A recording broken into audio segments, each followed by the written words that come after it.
Hi, this is Stanley with Coldwell Banker Coastal Rivers Realty in North Carolina.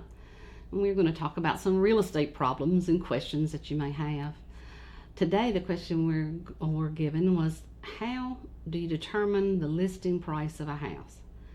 And this is a critical thing. This is probably one of the hardest things we have to do, because if you get that wrong, you've set a seller up possibly be on the market much too long and not get showings and things like that. And we have to impress upon the seller, or you if you're the seller, the importance of getting it right.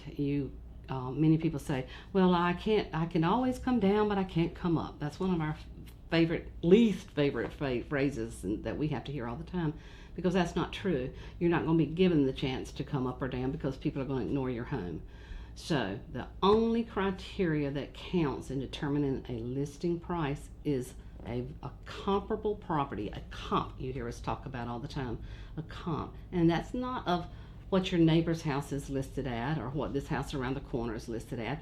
It is the sales, what a property has actually sold for. So it has to be a closed property, just like appraisers use. It has to be closed and sold completely, because the fair market value is what a buyer's willing to pay and a seller's willing to accept.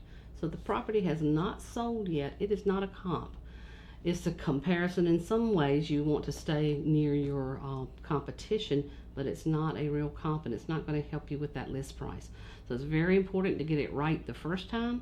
It's very important to use reliable, accurate information. And it's you just want, it's just, I can't impress you and how important that is and the work that it is. You can use a variety of things. You can use tax assessment cards, things of that nature, and surrounding properties, but you've got to use those sold comps. And of course then we can go up and down for condition. If your house is the same size as someone that's sold, but it's in much better condition, has much higher upgrades, we can go up some. On the other hand, if the property is sort of neglected, showing a little bit of wear and tear, you have to come down a little bit. But those are the ways that we use to determine the price of a house. Again, it's Jerry McKinley with Coldwell Banker Coastal Rivers Realty in North Carolina. Thank you.